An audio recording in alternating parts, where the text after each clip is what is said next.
From the creators who brought you RuPaul's Drag Race and $1 Million Listing, this is World of Wonder's Wow Report. Things that make us go wow. Hello, everyone, and welcome to this week's edition of the Wow Report, where, as usual, we count down the top 10 things of the week that made us go wow. I'm Fenton Bailey, co-founder of World of Wonder, joined by Jimmy St. Jimmy. James St. James, editor of the Wow Report.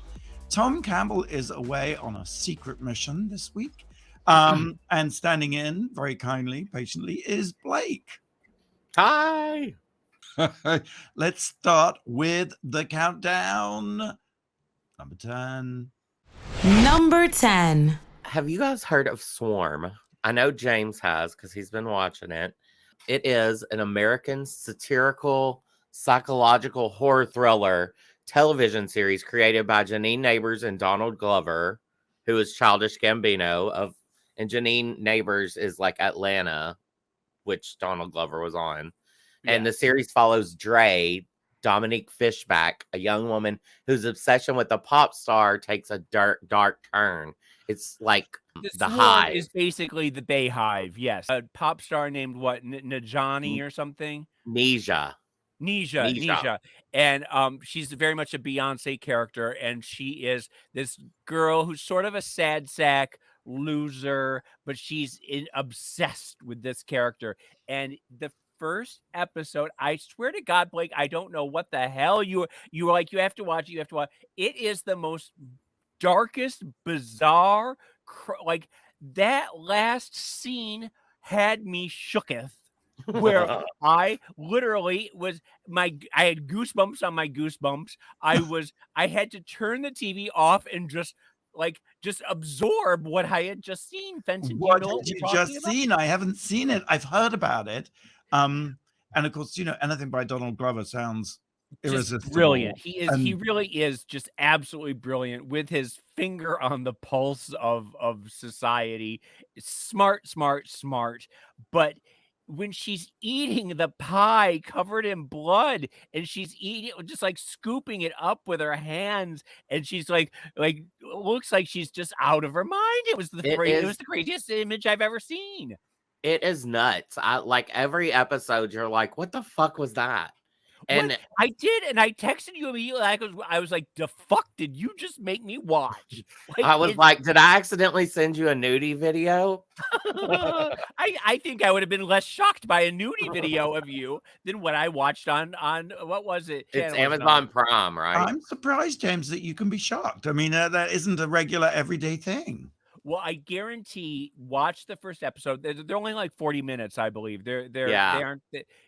And just there's a scene at the don't skip to the end because you got to sort of build to it. Because I know how you are, Fenton. You will go straight to what you will have no context and go straight to it. But you should watch the first episode. I am hooked. I am absolutely hooked. That Danielle Fishback is fine. She really is. She is so really something. Great. Yeah, she's awesome, the lead. And it's got Chloe Bailey in it, who is not Halle Bailey, who is going to be the new Little Mermaid. It's her sister. Oh, right, yeah. Okay. It's Billie Eilish. Oh, right. There's an episode with Billie Eilish in her acting debut. And Billie is pretty creepy too, isn't she? Mm-hmm. She's a cult leader. And then there's Paris Jackson. Oh, right. Paris is in it. Yes. I'm very excited for this to follow through with this. And then Rory Culkin, of course. Oh, we see Rory Culkin's penis. Culkin's penis in the first 10 minutes. We're having some Culkin. Because we saw Kieran's on Succession, right? Remember we did? I don't think we did. I mean, he sent a picture of his penis to his father, and the father opens it up during the meeting. And he's true, but do we know that was actually his penis? Well, we don't know that this is Rory's penis either. But I like the idea of seeing all the different peni of the Culkin family. Yes, the peni of the Culkin. Culkin peni. So can I ask? So I know that if it's Donald Glover, it's dark and it's funny too, right? Yes. dark and funny. There are bits of humor in it, yes. Mhm. Very dark humor, yeah. And when you think it's going to zig, it zags, and when it zags, you think it's going to zig. It's just very zig ah. Zigzag Sputnik, maybe. Yes. All right, so that's Swarm streaming on Prime. Number 9. Number 9. You knew it had to come. Succession. It started last week, and of course, was watching. I do have a slightly strange take on this season. Sat down to watch it, and I thought, oh, okay, it's good. I mean, Kendall is so amazing as a sort of maladapted. It's all a sort of maladapted characters that are so fascinating to me. They're all broken, every single one of them. Thank you. That's beautifully said. All broken.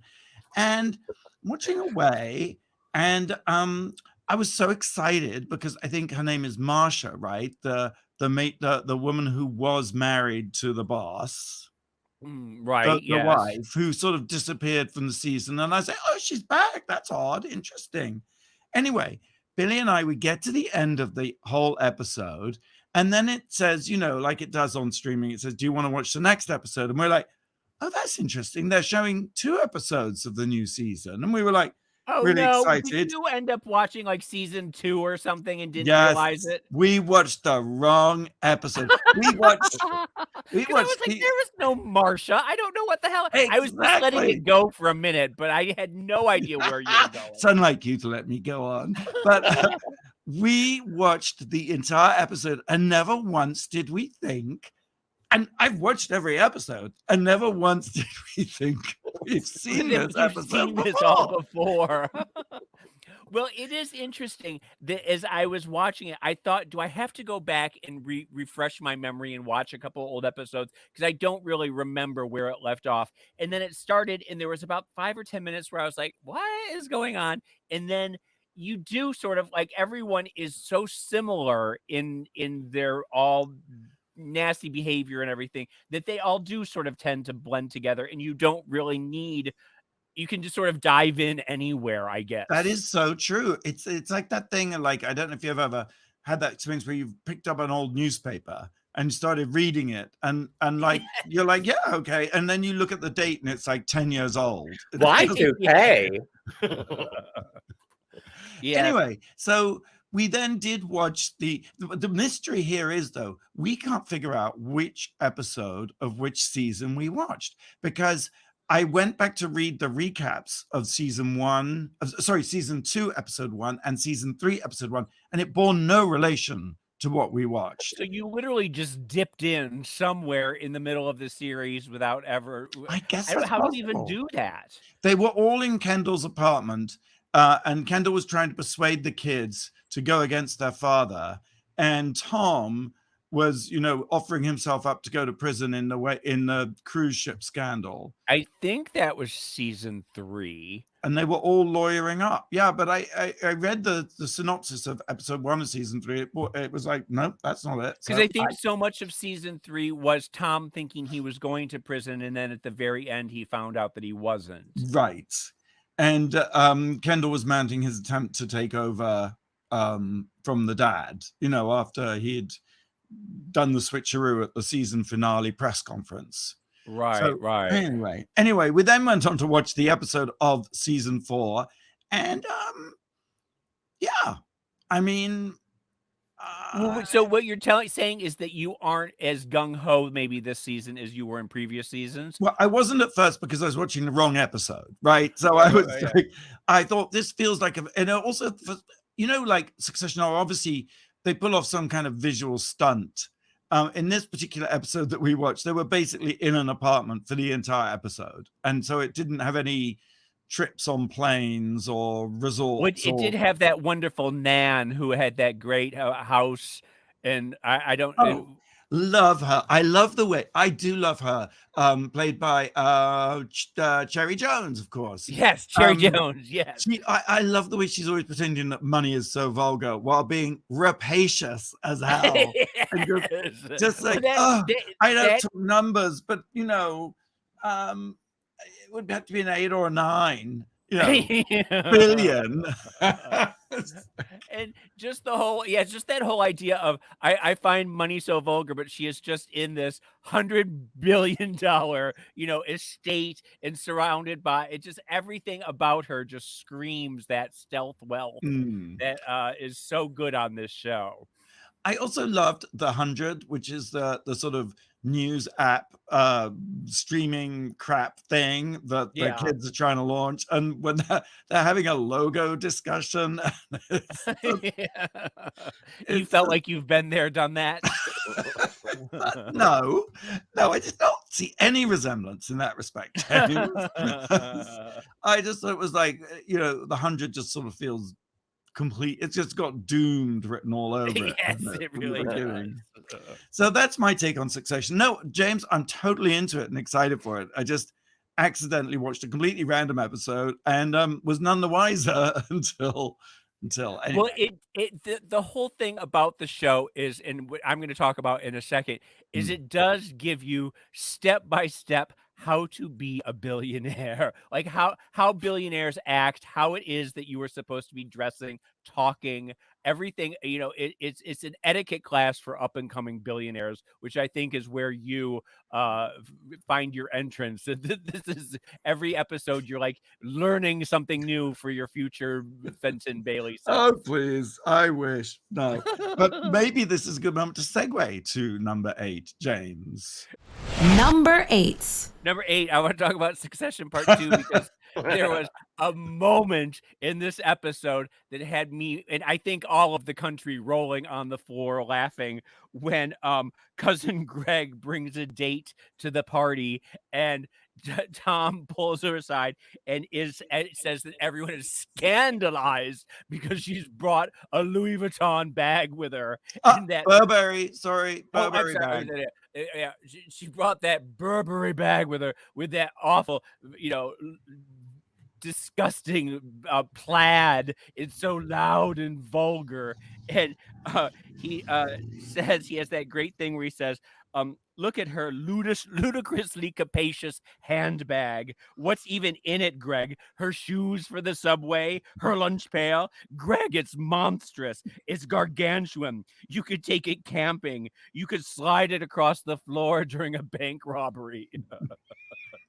And everyone is just like, she is so low class. She's low trash, because it's that thing where they say, money talks, but wealth whispers. And everybody on this show, nobody ever wears logos. Like, if you're a billionaire, you do not wear a Chanel with a C or a Gucci with a G. Well, that's the interesting thing about Tom's speech, because in an earlier episode, in an earlier season, he wore a branded Moncler vest to a Davos conference.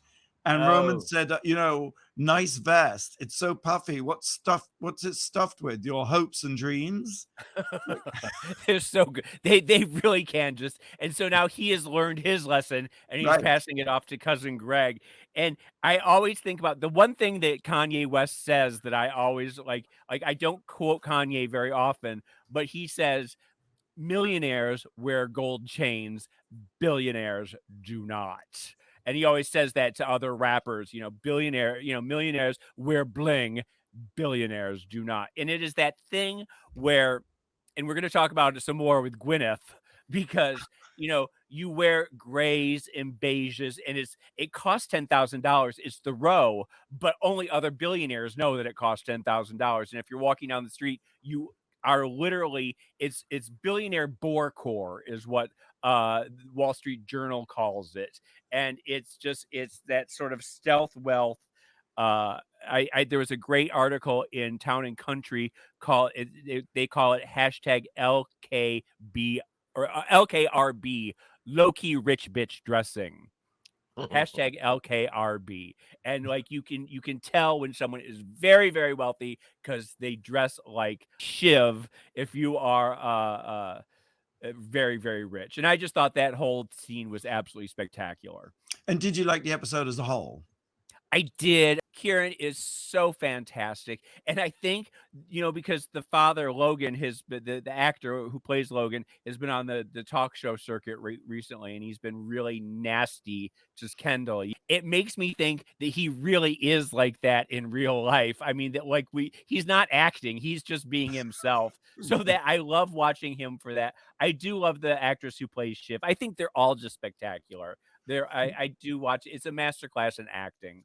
I'm kind of fascinated by the assistant that Logan is supposedly having an affair with the long, straight black hair. Oh yes, Really? yes, she's really good. Well, I'm a Jerry fan all the way too. If anyone is my spirit animal, it's probably Jerry. Blake, did you watch it? I don't, but is Jeremy Strong on this show? Yes, he plays Kendall. That's Kendall.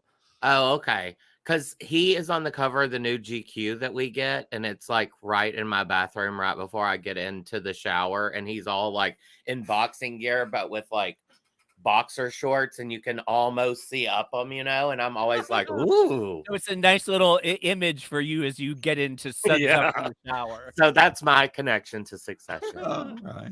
Okay, well, But I mean, I guess I should watch it because we talk about that and Hacks like every Yeah, no, you Bear. really should. It took me, if you remember, it took me a while before I agreed to watch it. It took me a couple years, but then I binged it. And like I said, if you just watch it for Kieran Culkin and cousin Greg, Kieran is such a perv in the show, and all he does is masturbate, and that's all he talks about is just, I've got to go pull it to Jerry, the old lady. He always masturbates and sends dirty pictures to the old lady. He's in love. He's obsessed with her.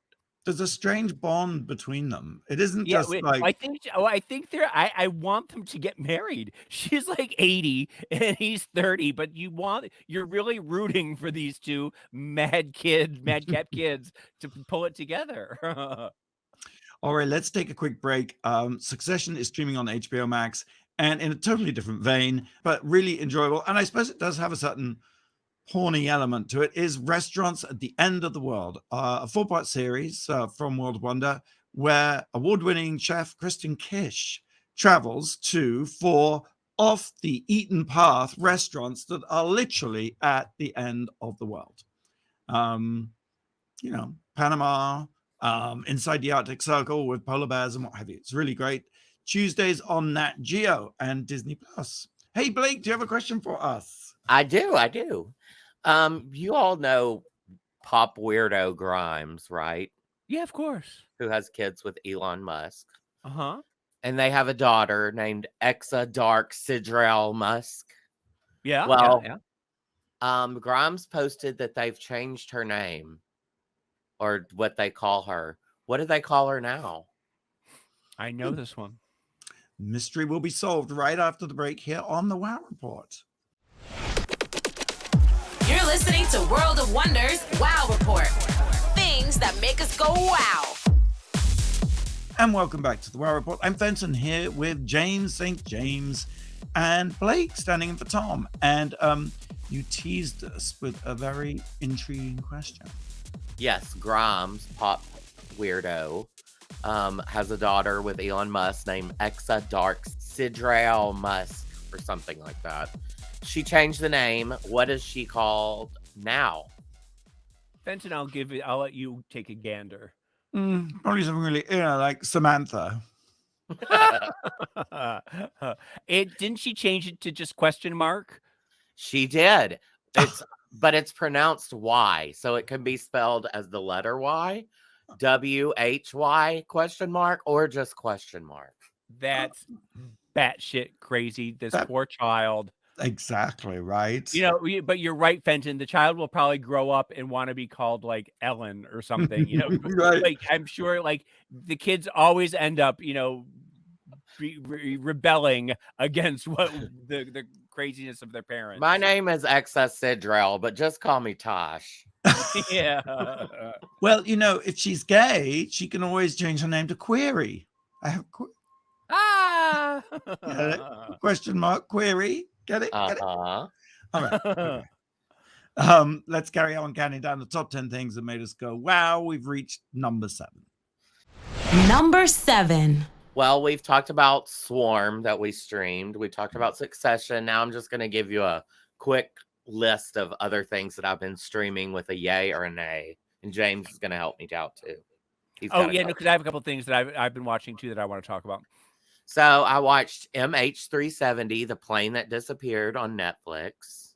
Ooh, I want to watch that. There's a documentary, right? Is it a movie or a series? It's a 3-part series split into 3 parts. They're each about an hour long. And it's basically the 3 theories that they think happened. But did you like it? I liked it. It was interesting, especially if you don't know, like, didn't follow the news story as closely. It's very good, to go back and get all the facts. It does seem such a complicated story. Really, I don't quite, yeah. Yeah, there's one theory that, I don't know, you'll just have to watch it. Next. Okay. Jared from Subway catching a monster on Discovery Plus. Oh, that's disturbing. I don't know about that one. It is very weird, especially because you go back and you see all these commercials that he was in, and you're like, I remember that commercial. And there's, he really was like on the cover of People magazine and considered a hero, and people loved him. It was just a terrifying story. Yeah. I mean, I would, I guess, watch it if you're into that. Into what? That mood. If you're into groomers, if you're a groomer about Subway sandwiches, or what are you into? If you have a hankering to watch a doc about groomers. He was just the spokesperson, right? He was the spokesperson, but then he was arrested for pedophilia. Indeed, yeah. It's really dark. Next, Real Housewives. I did Real Housewives of Potomac. Love Potomac. I've never watched that one before. Real Housewives of Miami, loving that. Our friends Cooper and Nate Green. Oh, right, yeah. Produced that. And there's an old new Ultimate Girls Trip. And that's about all I got. What do you got? I started watching the new Marie Antoinette on PBS is a series. Sofia Coppola did it better. MGM did it with Norma Shearer and Tyrone Power in the 30s. Really, those are the main ones you should watch. This is interesting because it's sort of a feminist retelling of the story, and she goes to Madame Dewberry, who is sort of a whore, the court whore, and she asks her to teach her how to please her man, because Louis XVI and Marie Antoinette famously did not have sex for like the first 5 years of their marriage because he was such an idiot. He didn't know what to do. And so she sort of has to trick him into placing the penis in the vagina. Like he doesn't know what to do. And so she takes horror lessons from Madame Dewberry. So it's sort of interesting. I'm also watching, this morning, I started watching The Great Expectations, the new version. I don't know if you've seen it. It's really good. How many times are they going to remake Jane Austen novels, Charles Dickens novels, and Shakespeare plays? It's like, for goodness sakes. Okay, but the thing that this one has going for it is that Olivia Colman is Miss Havisham, and there have been some great Miss Havishams over the year, but Olivia Colman it's horror. It is literally, she is terrifying in her rotted wedding dress, and she's covered in like frost. She's like right out of a monster movie. She's so good. The kid who plays Pip is really, really cute. He's really good. He's really spectacular. And the thing that's getting everyone all up in arms is that Estelle is played by a person of color, and people are, how can there be a black actress playing Estelle? Well, it's fiction. I mean, Estelle can be whatever you want it to be, and as long as the actress is good, and she is absolutely beguiling as Estelle, who is this, raised from childhood to destroy Pip. It looks spectacular. Everybody in it is spectacular. And it's just an interesting version. Great Expectations was my favorite book growing up. I always felt I was Pip. We read it the same semester that the version, Gwyneth's version. Oh, I love the Gwyneth Paltrow and Ethan when he's standing outside the window and he's screaming, everything I've ever done has been for you, only for you. And those paintings, the Francesco, not Scavullo, Clemente. Remember, Francesca Clemente did all the paintings for that because he becomes a painter instead of a whatever it is he becomes in this one. Okay. All right. Well, that's great streaming hits everywhere, right? Yeah. Yes. Number 6. Number 6. Hang on to your hats. I have a crazy story from my personal life that I have to tell you. I had a Days of Our Lives moment this past week that was just bizarre. Okay. So in the 90s, 80s and 90s, I had a best friend, a really, really good friend. I'm not going to mention his name, but I lived with him for a while. We were just went out every night. We were really close, and he passed away in 2010. He overdosed. He had sort of fallen back into bad habits, and he died. And it was very sad. And we all went to his memorial, and the family was at the memorial, and we all hugged and cried and told stories. And since then, there's a group of friends, and we always talk about this guy. We have a million stories. Everybody has a million stories about him. He was so funny. He was so beloved, right? And it's been hard. It's been difficult to for him to be gone. We've lost so many friends over the years, whatever. But I got a phone call the other day, and it was a mutual friend, and he said, "You're not going to believe who I just got off the phone with." And I said, "What?" And they said his name. And I said, "What?" And they said, "Yes, no, he's not dead. He's alive. He's been alive this whole time." What? What? He's come back from the dead?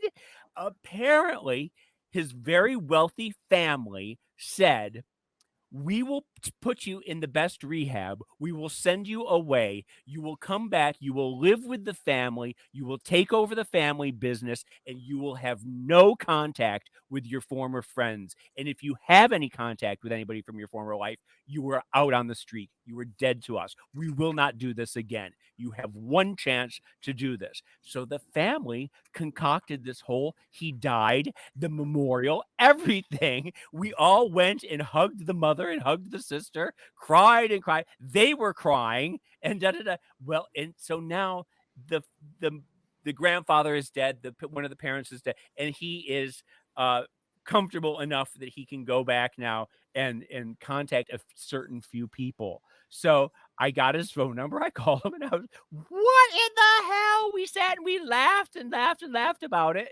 And I was a little irritated at first, but I'm just glad to have him back. And he rose from the dead. This is like one of those soap opera things where somebody who is dead comes back to life. Wow. And was he the same? Exactly the same. And, of course, I kept saying, I understand if my presence is triggering, or if, like, talking about, Michael or some of these, Brooke or these other friends that we had, if that's triggering and I won't do it. And he was like, "No, it's fine. I want to hear what everyone's doing." So I got him all caught up on everybody, because I know where everybody is now through our podcast. And so we talked for about 2 or 3 hours and just had the best time. And so I think I'm going out to visit him at some point, and I've got my friend back. It's just crazy. Well, that is crazy. This would only happen to you. It's true. 3 times in my life someone has come back to life. It's been very strange. There was a club owner, I don't know if you remember Frank Rocchio, and everyone thought that he was dead, and it turns out that he had just been homeless. And his child, they had a memorial for him, and then someone saw him on the street. And I told you, my literary agent, Martin, Well, you said he had disappeared, but you never told me. Yeah, but then somebody saw him in tatters and rags talking to himself in the park, and he had just gone back to his meth days and just dropped out of society. And you thought that Andy Warhol was going to pop out of the coffin. Well, I was wrong about that one. Well, never say never. I mean, right? So I'm wondering now who else in my life that's dead is actually, Michael Ailing is probably still alive. Don't lead him back into temptation, James. Do you think is he on the straight and narrow now? Oh yeah, he totally is. And he's doing very well for himself, and everything is great. So I'm very happy for him. He got out of the life and he managed to do okay for himself, and now he can dip his fingers back into his old friends. That's Or I don't. lovely. Well, it's That kind of came out happy wrong. ending. What? Yeah, happy ending. Yeah, happy ending. All right. Number 5. Number 5.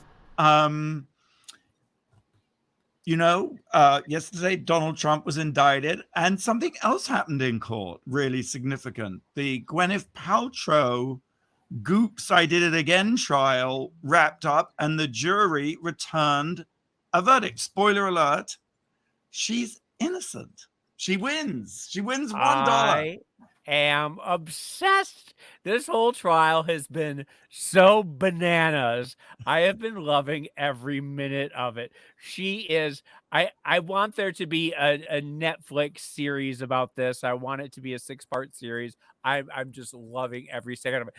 But before we get into it, though, did you see her lean over and whisper to him when the verdict came down? No, what did she? Did you read her lips? No, I didn't, but I have a feeling she either said, "Suck my Oscar, bitch," or just something nasty like, I got you, old man. Kind of stone-faced, no emotion, really. Goops, I did it again, and then a Britney giggle. I don't know why it has brought me joy. There's something about it that is just. Well, she's a ghoul. Like, discovering, like, we sort of knew how ghoulish she was. We knew that she was a nut, but she is just a self-obsessed narcissist to the nth degree. It's bizarre that somebody like that can. I keep going. I'm sorry. I think you're right. There is a certain the shot of her entering the courtroom dressed in black. Someone had said, "I saw Goopy Proctor frolicking with the devil behind the barn." Oh, that's it. Yes. Oh gosh, who does those hilarious during the sort of Trump years? He would do Paul Rudnick's posts. He posted the picture of Gwyneth entering the courtroom and said, "The crowd grasped, Satan has taken a bride." Is that Catwoman's bitter cousin Estelle? Did the lights just flicker? If you make eye contact, you die. And beware the banshee of Inisherin. But the trial is just what I don't understand. Because I've seen T-shirts and sweatshirts now that say, "Well, I lost a half day of skiing." It's like a meme. Everybody has had it written on their shirt. It's the new heartbreak looks good in a place like this. I think just the opportunity to get a close look at Gwyneth, because she just seemed to sit strangely, and then she was weirdly obsessed with the placement of the camera in the courtroom, that it was somehow directed at her in some way or something. And again, it's that billionaire Borcor that I have seen articles in The Cut, in Vogue, in the Wall Street Journal, in W, Harper's Bazaar. Everybody has been doing their piece on the clothes that she wears, that they all say, it's loose, it's baggy, it's obviously like from the row, the fashion people want to know everything about them. Her jewelry is like, she's trying not to be noticed, but she's being noted. Like, she can't quite do it because there's something very ostentatious about the gold jewelry that she's been wearing. I saw someone commented about her wearing her Jeffrey Dahmer glasses. Yes. Well, I suppose we should just recap to say that, the short version of this whole story is that, 2016, Gwyneth and this guy, Sanderson, they collided on the slopes of a Deer Valley ski resort, right? And each says the other collided with them. And initially he sued her for $3 million. It's now down to $300,000. And Gwyneth is countersuing for $1. She could do it in a heart. She could write the check and wouldn't even have to check her account, her balance. So it's obviously she doesn't want this to be part of her legacy. She doesn't want, she's fighting it in a way like she shouldn't fight it. She should have just made it go away instead of but she is adamant that she's going to make this guy pay for fucking with her. She's really twisting the knife here because she thinks that she can get away with this. It's fascinating. It's just fascinating. The behavior of the rich and famous just confounds me. Well, his lawyer did some sort of weird calculation where he wanted $33 per hour that he's suffered from cognitive decline in the 7 years since the accident and the 10 years he's estimated to live, which I think is a little bleak. I mean, he's 80 and I think he's going to be dead by 90. So he wants $3 million. So, right. But then Gwyneth's lawyer said, look, he's 76. My parents, they were dead by then. Which just seems a little callous. It's exactly. It does feel like something ripped from Succession, doesn't it? You couldn't write a better script, Yeah. I mean, it's just, yeah. Oh, and there's more. OJ made a video on Twitter about it because he said that he has skied that very same run and feels that the run itself is too narrow. And he talks about going skiing there with Nicole Brown. I'm like, really? And then he says that he actually crashed with the same woman twice on the exact same run. So it's a cursed run is what it is. It just feels so wrong, but I guess it's going to be, I do love, though, that they've been interviewing the townspeople about Gwyneth's outfits, and they all say, she's one of us, because the coastal elites, when they come, they always dress in black, and she dresses in pale colors, which is what we do in town. Oh, I see. Well, she wanted to give treats to the bailiffs. Bring some goop candles, some vagina-scented candles. And some jade eggs, but they were declined. It was like... anyway. All right. Hey, let's take a quick break. Drag performers and the LGBTQ community facing threats across the country. And that's why World of Wonder, RuPaul's Drag Race, and MTV have donated to the Drag Defense Fund to support the very important work the ACLU is doing to fight for our protection. You can learn more and donate at the aclu.org/dragdefense. Blake, do you have a question? I do. Do you guys know who Angela White is? Yes.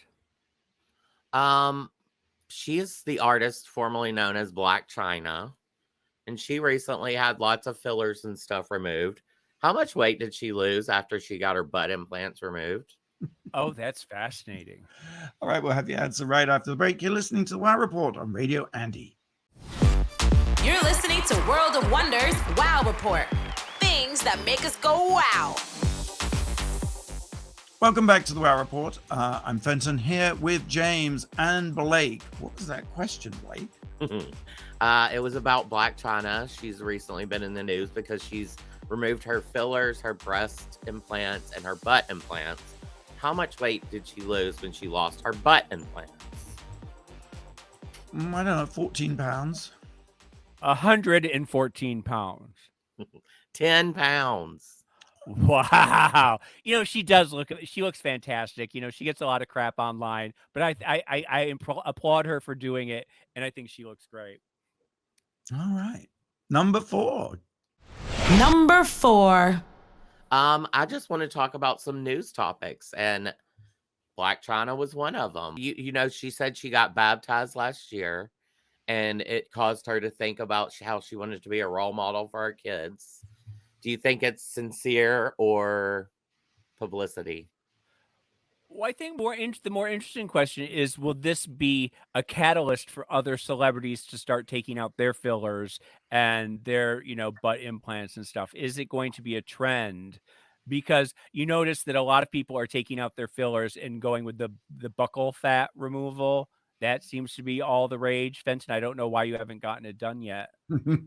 Yeah, your buccal I know it's coming. fat. I know you have it on the books.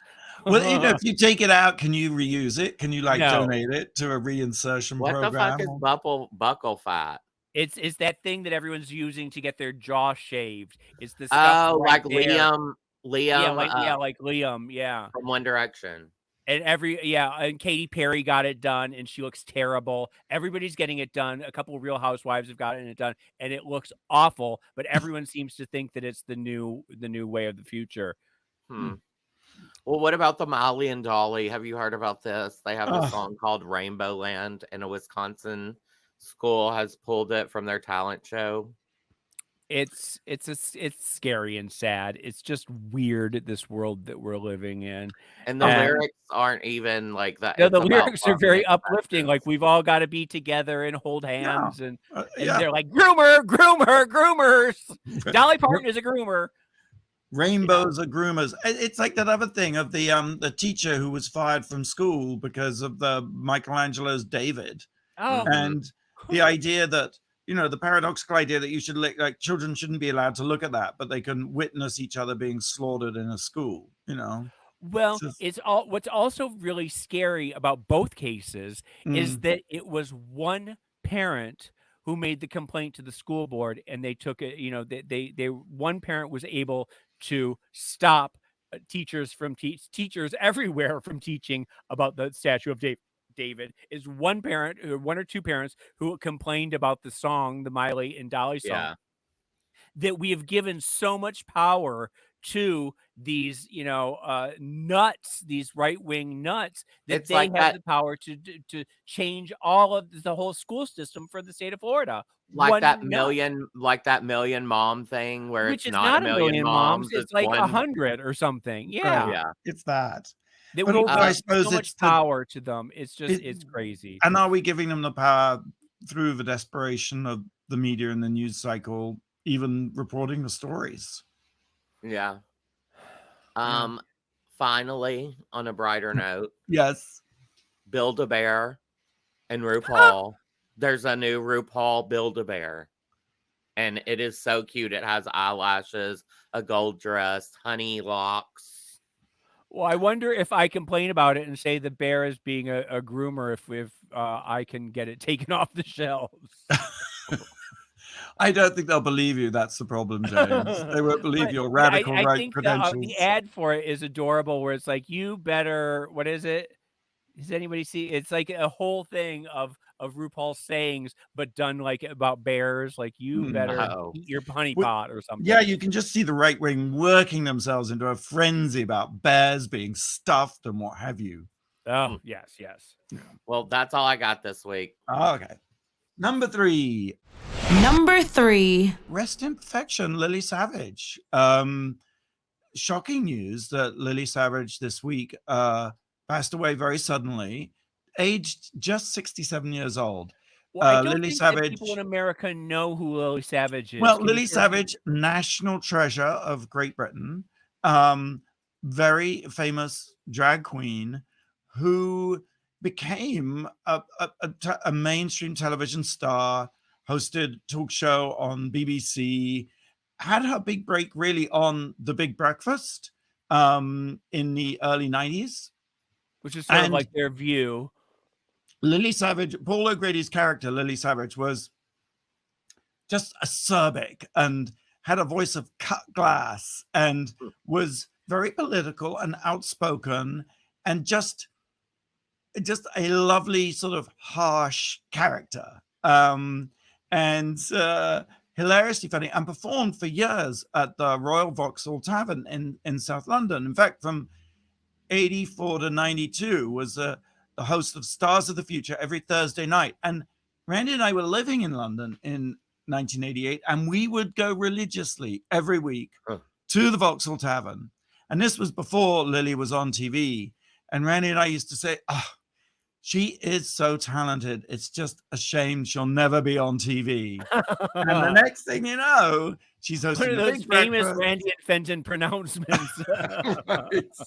But what a miracle that we were so not a miracle that we were wrong, but how fantastic. It's so interesting that a drag performer, you think of like Dame Edna or but that like was able to break through on such a national and become a national icon and beloved by housewives in, Manchester or whatever. Oh, absolutely. But in England, we've always had a sweet tooth for camp, and we've always had drag queens. I mean, as mainstream entertainers, like, yum, yum, yum, yum, yum, yum, Dame Edna. there you go, Dame Edna, exactly. And many more. None David of whom I seem Hoyle, to be able to that's think of on. at this moment. Bag of Danny chips. LaRue. That's Danny LaRue.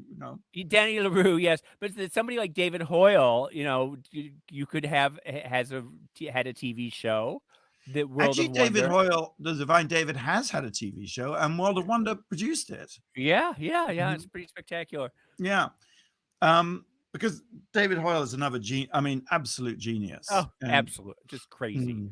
But it's a terribly sad loss. And even though Paul O'Grady was very outspoken against the royal family and called them a lot of parasitic old slags, he had a great relationship with Queen Camilla. And together they worked a lot at the Battersea Dogs Home. And I think that was perhaps his longest running show, was For the Love of Dogs. It was on for something like 10 years. He absolutely adored dogs. I guess the underdog, really, Brandon Dogs.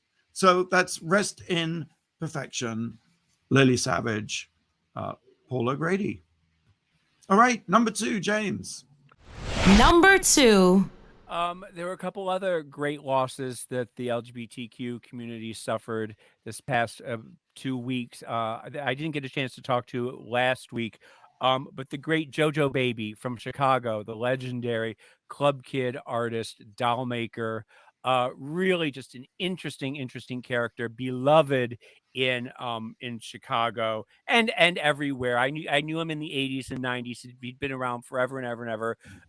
Fantastic artist. These outrageous outfits that were just huge beyond, like using parachutes and just unbelievable stuff.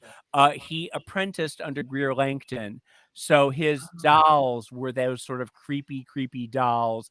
In fact, Theron Smothers, our World of Wonder producer, spent a summer with Jojo in Greer Langton, I believe, in Chicago, before moving to New York.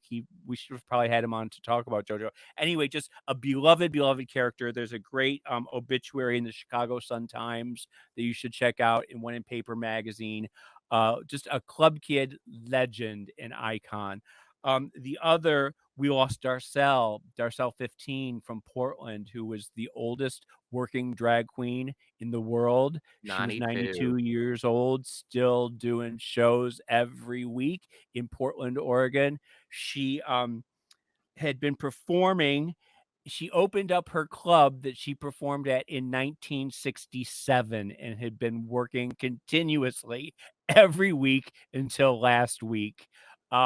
Just an amazing performer. And you talk about someone who is beloved by the community. People would come from all over the world to see Darcelle perform in her 90s. Just unbelievable stuff. Every drag queen in the planet was, like the same with Lily Savage. Everyone's been posting pictures of Darcelle. She, during the AIDS crisis, she delivered food. She spent time with hospice workers. She was she really was, someone who gave back to the community, not just the gay community, but the community in Portland. Really a good person. I do have to say that she really yelled at me one time. She really attacked me when I went to go do a Daily Freak show with her. And apparently my energy was a bit overwhelming for her. And she was like, "Back the fuck off, kid. Back off. You're a little too, get out of my space." And she proceeded to dress me down. And we have that on tape somewhere. I'd love to find it and post it again. Because we have to find that. That's great. Because as much as everyone talks about what a lovely, gentle creature she was she was so nasty to me, but I deserved it. And it's a badge of honor to be dressed down by Darcelle. Rest in perfection, all.